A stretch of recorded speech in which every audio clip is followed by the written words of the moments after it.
Right, tooth fairies, but like the evil kind. Like these things probably won't leave you a couple quarters underneath your pillow after you lose a tooth. These ones feed on your body, but they tend to go for the teeth. Thank God Hellboy has so much teeth to spare. Abe finds out that Liz is pregnant. He can like sense that she's pregnant with his abilities. She's got a Even little Harry demon Potter has a child growing better inside graphics her. than It turns out Hellboy. that there's thousands of these tooth fairies, and instead of fleeing, the BPRD members start shooting them with guns. Not sure He how stole effective everything be. from You know, aliens. it's kind of like trying to gather grains of sand on a beach using tweezers. Why are they trying to shoot them? Whatever. You do you, guys. Even if they did hit a couple of them, it wouldn't stop the other 100 that's buzzing around your head from eating you alive. For some reason, these tooth fairies obliterate one guy. They literally eat him down to the bones. But the other agents are completely unharmed. Not a single tooth eaten. And look at this fool firing his gun into the swarm. What are you doing?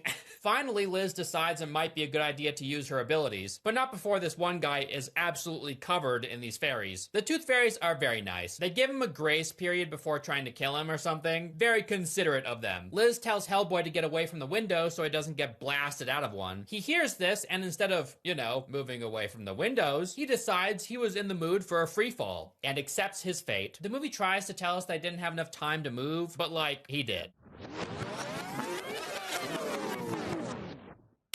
Maybe he decided it'd be funny for the world to see him again. You know, like, fuck Manning. Let's become famous. We get to see Jimmy Kimmel reporting on him. It's very cute, because I know Jimmy Kimmel.